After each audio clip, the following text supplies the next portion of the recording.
욥기 42장 1절에서 6절 말씀.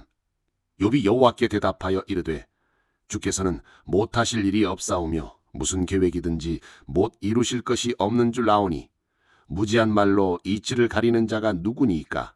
나는 깨닫지도 못한 일을 말하였고 스스로 알 수도 없고 헤아리기도 어려운 일을 말하였나이다.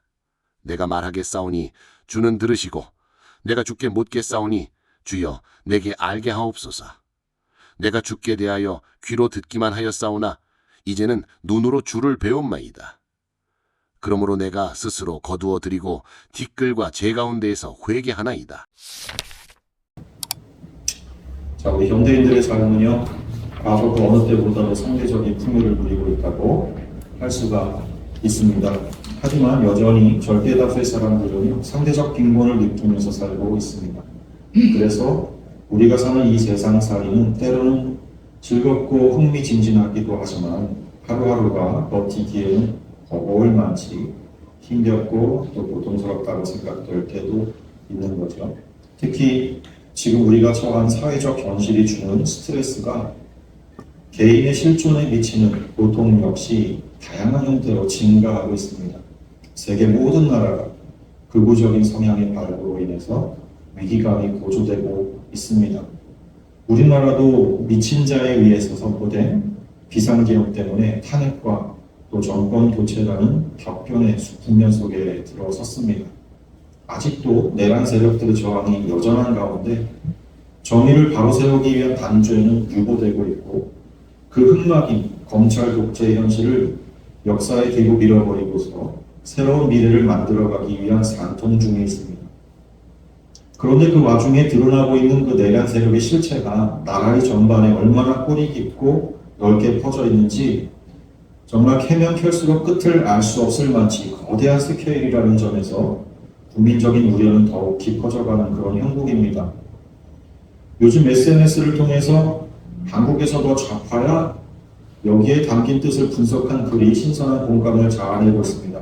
보통 너 좌파야? 라고 묻는 말은 극우적인 사고를 하는 사람이 그 반대 성향을 가진 사람들에 대한 멸칭으로 쏘아 붙이는 말입니다. 근데 미친 자의 계엄 선포와 탄핵을 계기로 해서 지금 우리 한국에서의 그 좌파에 대한 의미가 이런 것이다 라고 일갈한 내용입니다. 영상에도 여러분 아시겠지만 신천지 아닌, 통일교 아닌, 영생교 아닌, 구원파 아닌, 정광훈 신도 아닌, JMS 아닌, 친일파 아닌, 일베 아닌, DC 지방령 아닌, 주식 종토방 기생충 아닌, 부동산 카페 정회원 아닌, 윤호개인 아닌, 천공 유튜브 안 본, 극우 아닌, 태극기 부대 아닌, 군사 독재자 지지 않아, 이태원 세월호 유족들 비난 안함, 민주화 운동 지지. 이 모든 걸 함축하는 단어 한마디가 너 좌파야? 라는 겁니다. 너무나 격하게 공감되는 말이 아닐 수가 없어요. 바로 지금의 우리나라에서 좌파야말로 정상국가의 복원을 위해서 힘을 모으고 있는 국민들의 정체성이 아닌가 그렇게 생각이 됩니다. 그리고 더 나아가서 하나님을 향한 순결한 신앙을 가진 성도라면 온갖 이단 집단들과 무속으로 결속한 정권을 심판하고 있는 이 좌파에 속해야 하는 것이 당연한 일 아닌가 하고 생각하게 됩니다. 강단에서 지금 정치를 얘기하고자 함이 아닙니다. 우리의 삶을 고통스럽게 하는 사회적 현실에 대한 예를 들고 있는 거예요. 또한 세계 최강대국 트럼프가 기존의 경제 질서와 무역의 관례를 무시하고서 세계를 상대로 부과하고 있는 관세의 여파가 주는 스트레스도 적지 않습니다. 가뜩이나 이상기온으로 인한 기후재해로 우리나라를 포함한 세계 곳곳이 난리를 겪고 있는데 이 트럼프의 망나니 짓은 불난 집에 기름을 붓는 격이 되고 있습니다. 트럼프의 과세 정책은 우리나라, 자기 나라, 미국 내부의 경제를 무너뜨릴 뿐만 아니라 세계 각국의 극우적 성향들과 맞물려서 신냉전 체제의 대결 구도를 만들어내고 있어서 더 큰 불씨가 되고 있습니다. 이렇게 우리가 지금 겪고 있는 사회적 현실이 주는 고통의 무게는 이미 한계치에 도달하고도 없는 것 같습니다. 그리고 끝이 아닙니다. 각 개인이 겪는 다양한 고통들이 그 위에 얹혀져 있습니다.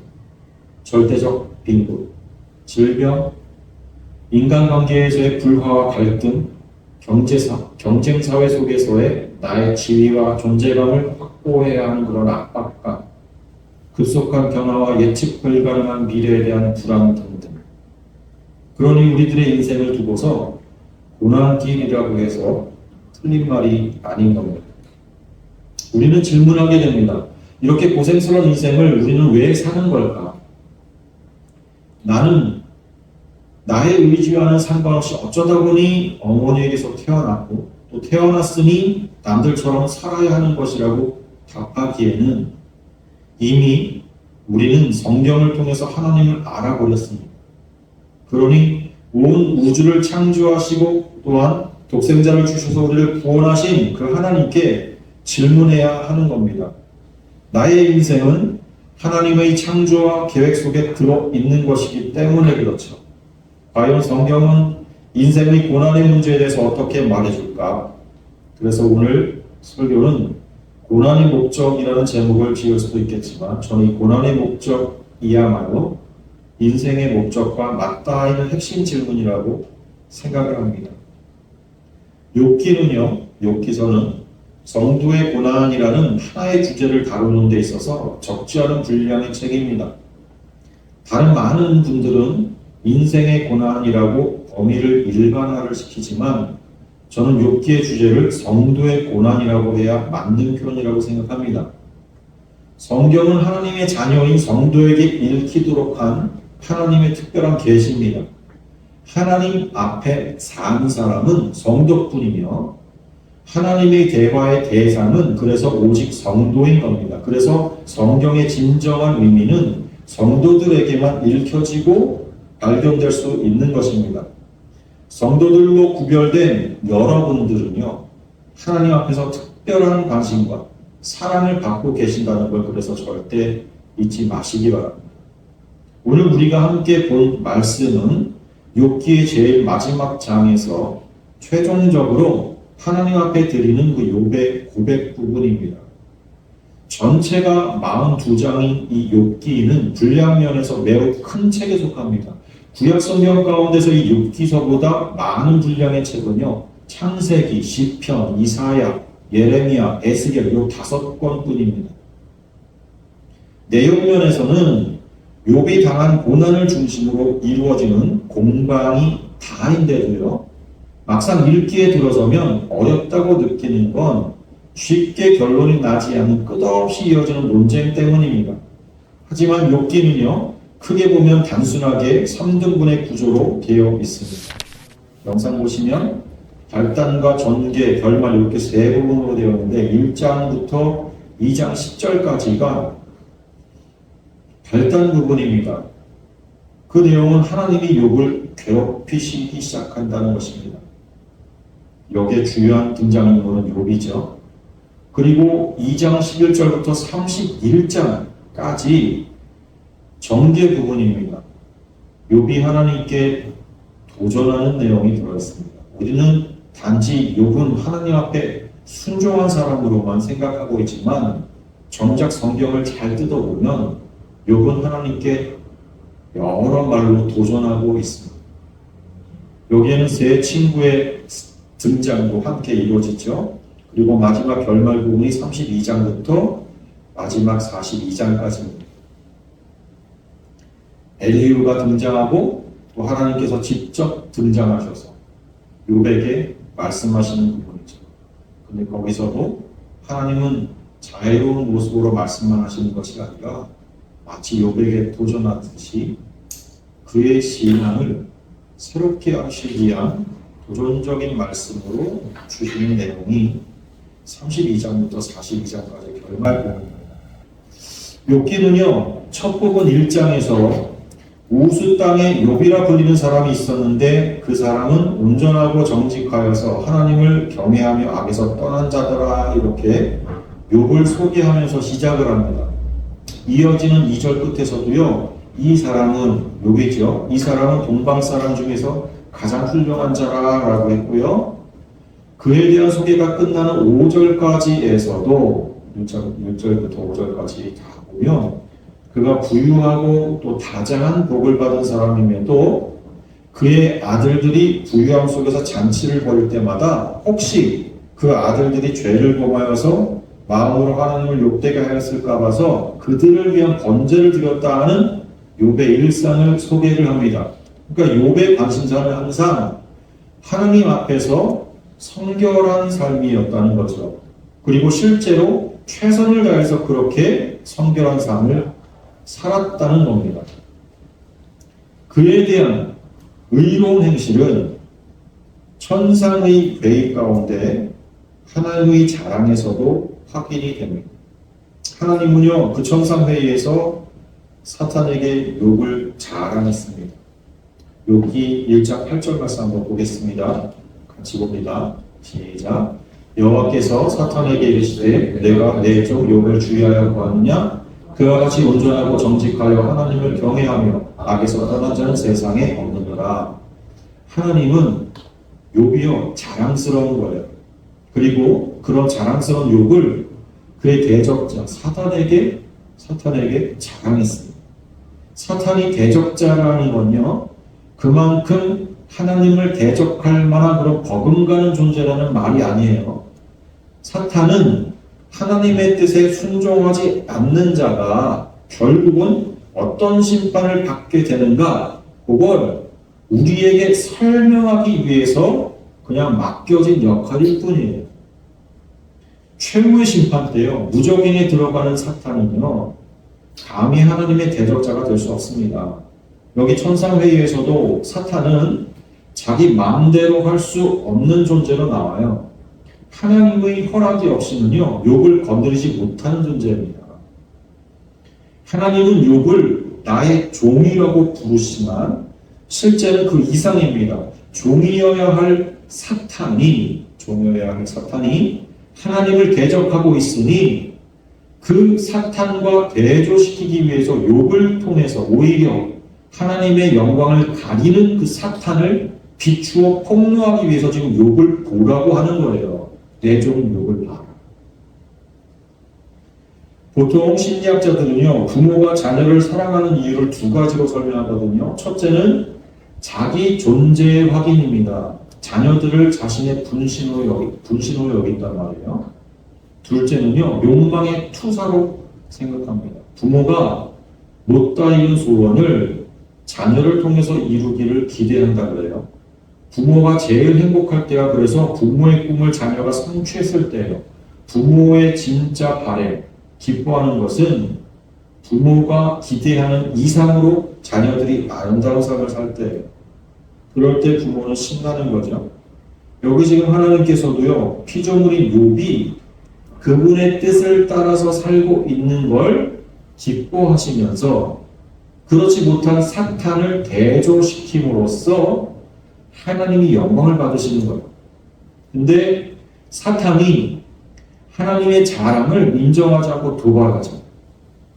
사탄이 여호와께 대답하여 이르되 욥이 어찌 까닭없이 하나님을 경외하리까? 이렇게 욥의 순종은 하나님이 그러니까 욥과 그의 집과 그의 모든 소유를 돌보시기 때문이라는 거예요. 하나님과 욥과의 관계를요, 기브앤테이크의 관계로 평가절하하는 거예요. 뭘 줬으니까 그렇죠. 하나님이시기 때문에 경외하는 것이 아니라 하나님이 주신 것들 때문에 경외하는 것일 뿐, 그 주신 것들을 거두어들이면 경외함도 사라질 것이라고 도발하는 거예요, 지금. 사실 이게요, 사탄이 이해한 세상 사람들의 본성입니다.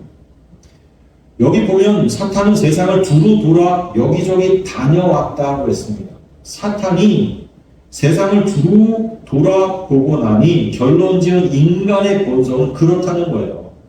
사람은 누구나 예외 없이 그렇다고 본 거예요. 모든 사람이 하나님을 섬기는 이유는 그게 하나님이시기 때문에 섬기는 게 아니라 그 하나님에게서 뭔가 얻어내서 자기를 살찌울 수 있으니까 그래서 좀 더 왕처럼 자기가 좀 왕처럼 되고 좀 더 하나님과 비등한 자처럼 보이려고 그 하나님을 경외하는 척 연기한다는 거예요.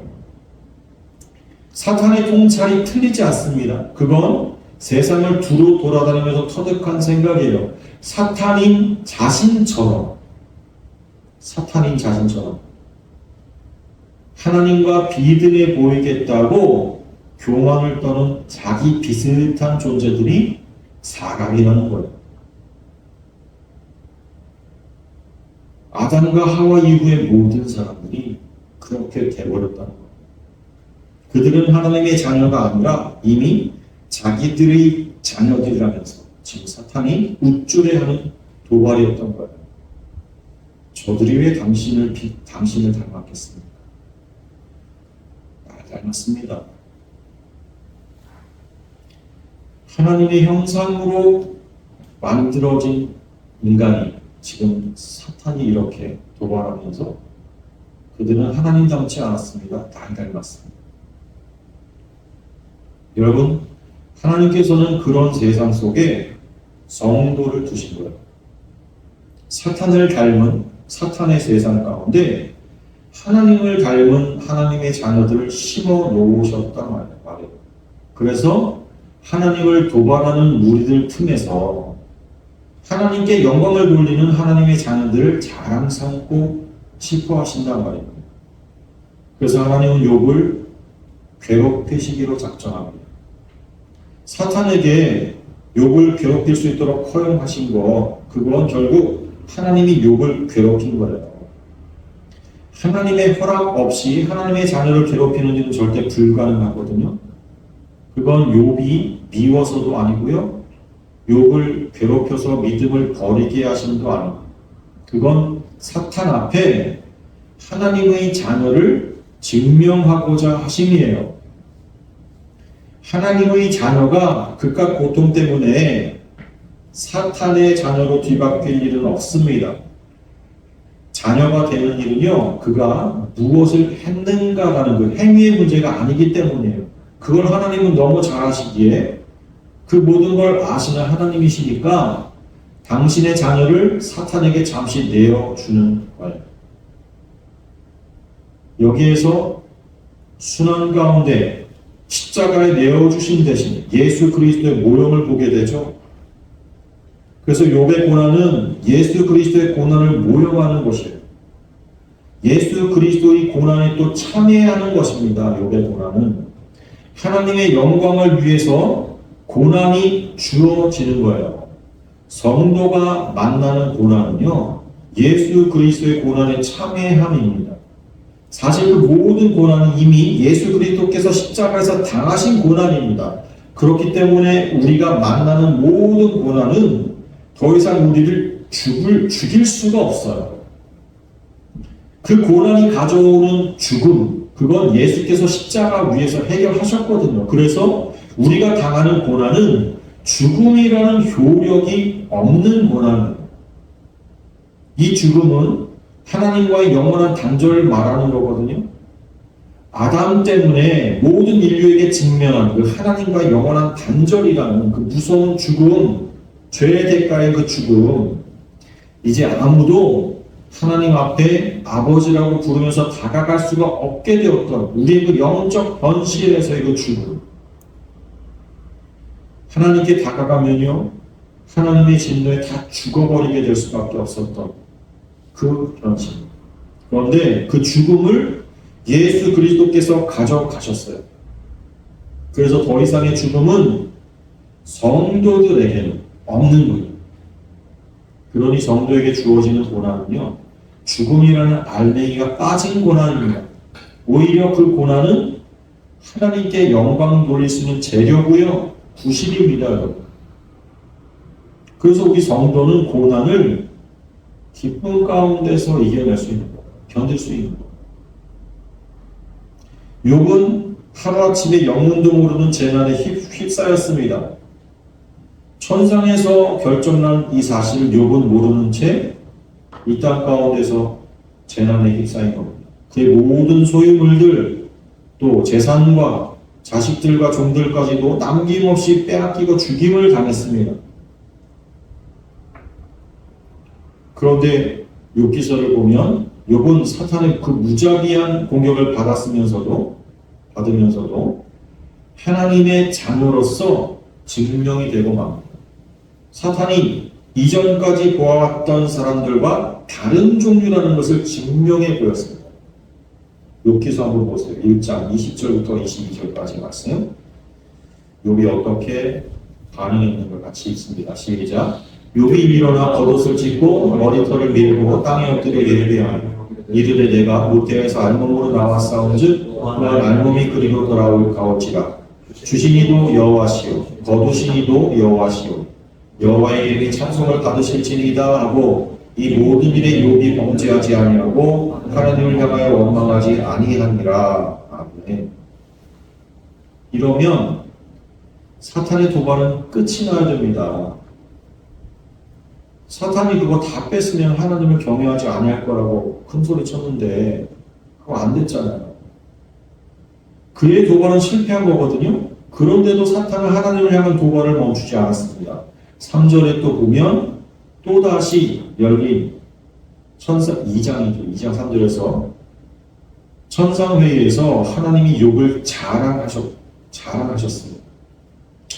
여호와께서 사탄에게 이르시되 내가 내 종 욥을 주의하여 구하노라. 또다시 얘기하는 거예요.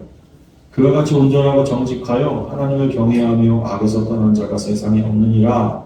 네가 나를 충동하여 까닭없이 그를 치게 하였어도 그가 여전히 자기의 온전함을 굳게 지켰느니라. 이렇게 말씀하셨으면 사탄은 자신의 도발이 잘못되었음을 인정해야 하거든요. 하지만 사탄은요, 사람의 속성에 깊은 이해가 있는 존재예요.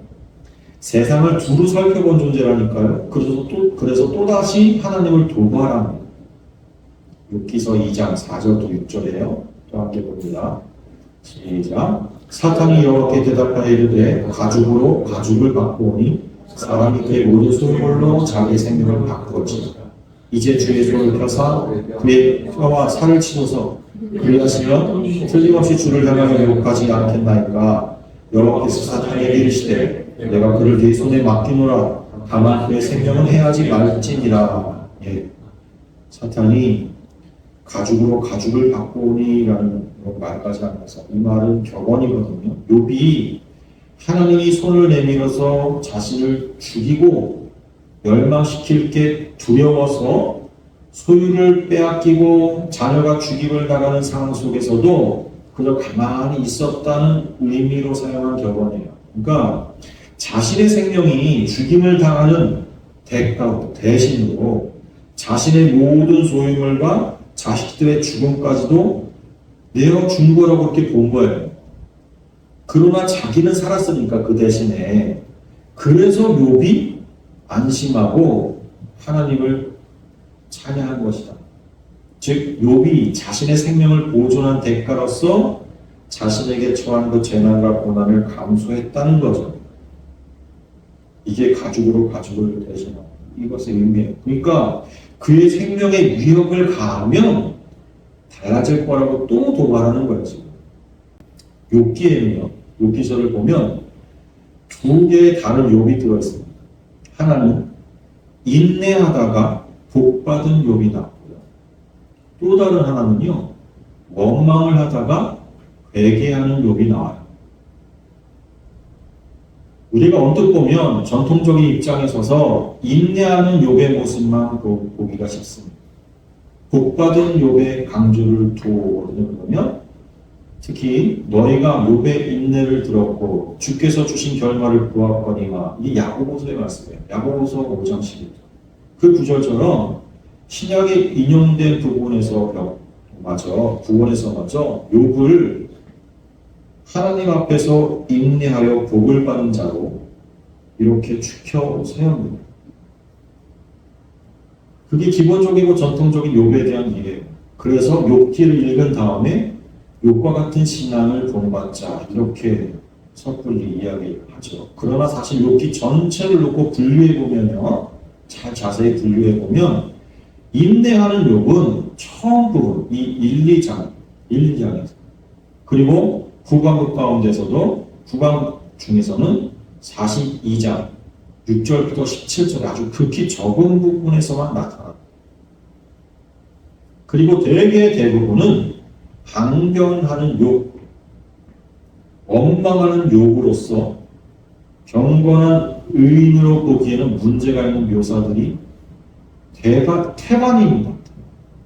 이런 면에서 볼 때 이 욥기를 제대로 이해하기 위해서는요, 대부분의 내용이 하나님을 향한 항변하는 욥의 내용을 우리가 지켜봐야 돼요.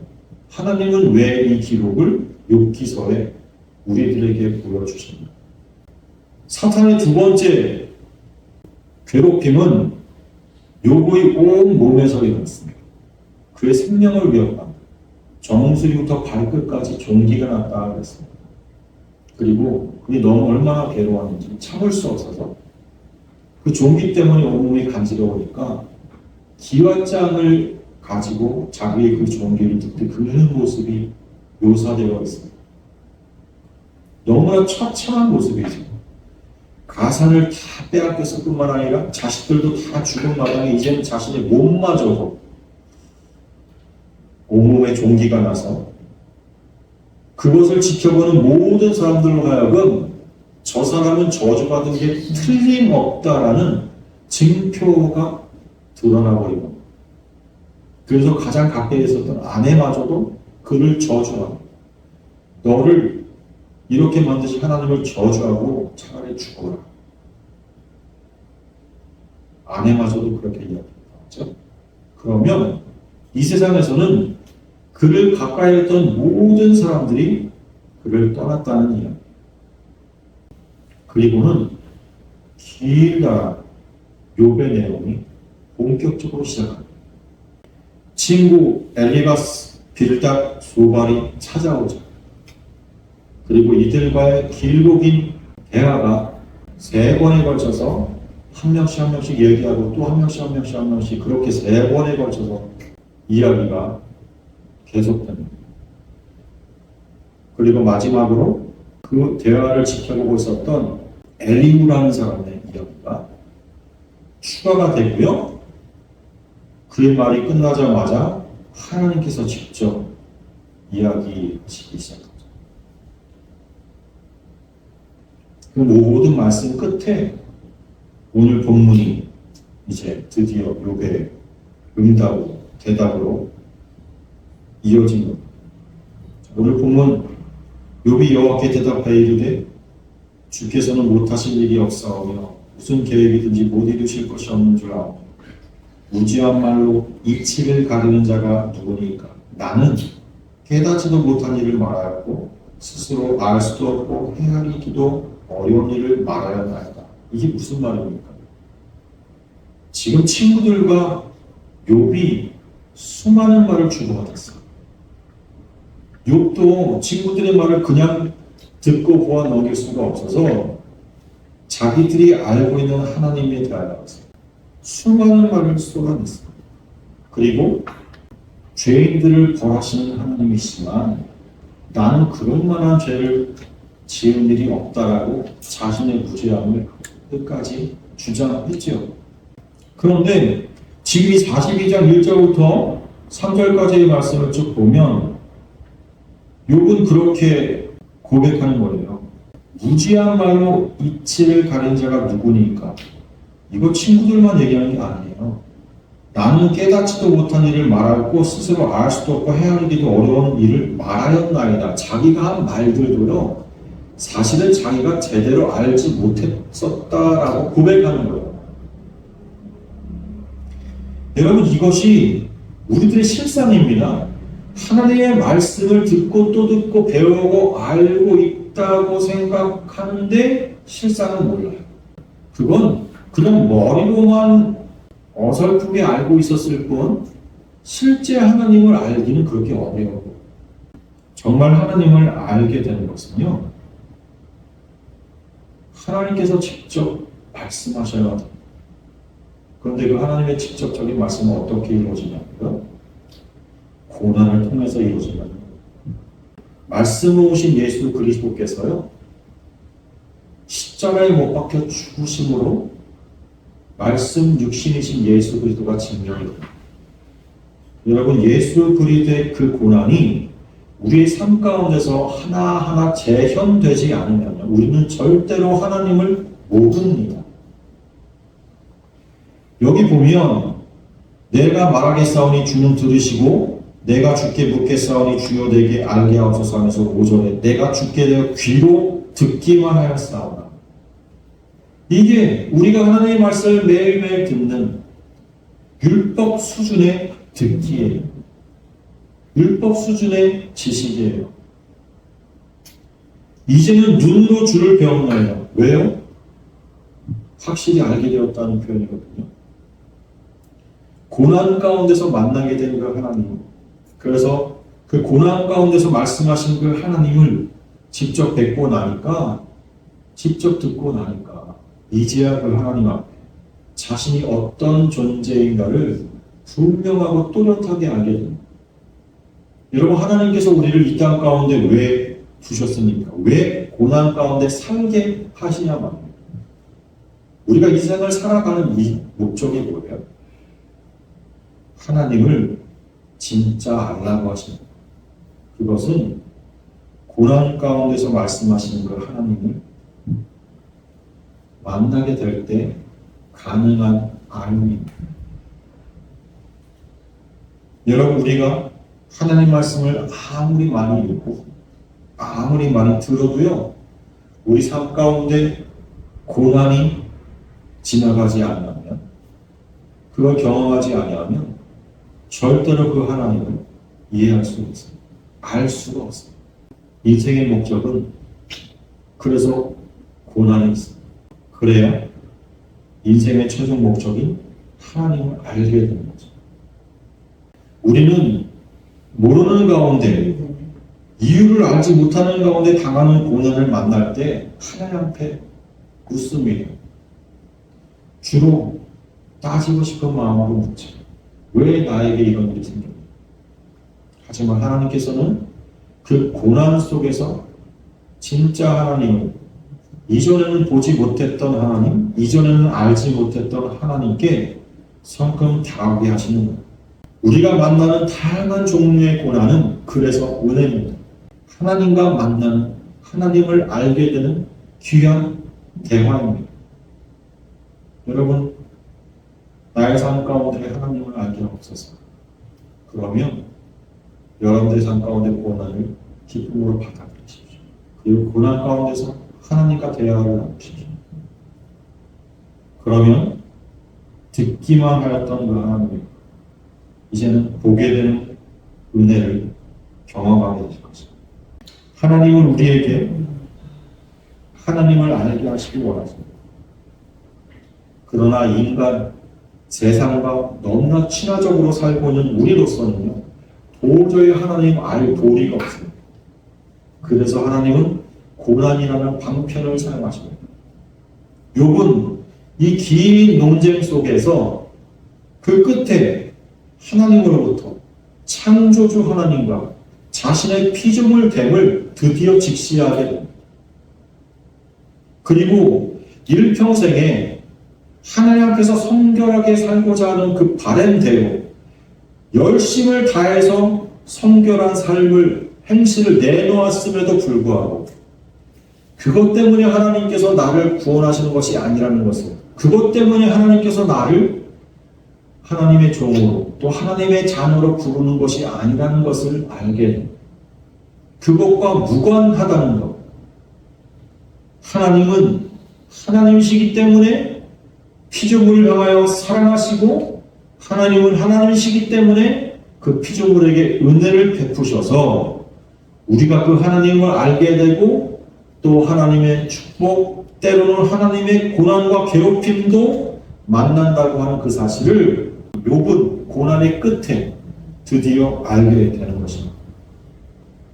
6절 말씀의 끝으로 그렇게 얘기하잖아요. 그러므로 내가 스스로 거두어들여. 뭘 거두어들여요?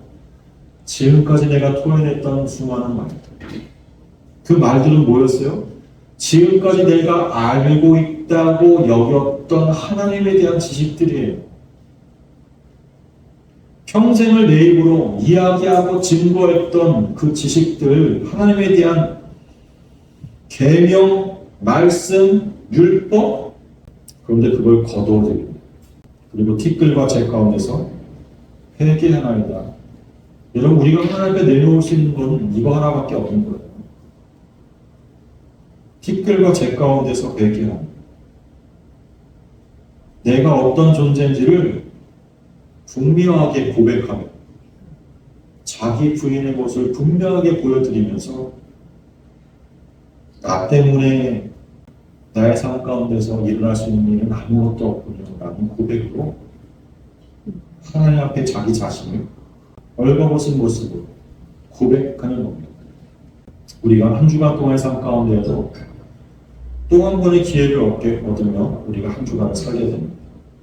그것은 내가 부인되기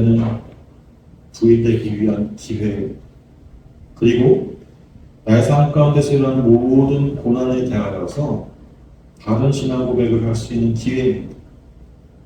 하나님은 우리의 이러한 모습을 통해 영광을 받으십니다. 하나님은 그 영광을 받으시기 위해 우리 가운데 지속적으로 고난을 함께 하십니다. 여러분, 하나님의 영광을 위해서라면 그 고난 달게 받으실 수 있지 않습니까? 하나님, 이 고난을 달게 받을 수 있는 믿음과 힘을 주시옵소서. 그렇게 기도하면서 한 주간을 살아가시기를 주님의 이름으로 축원합니다.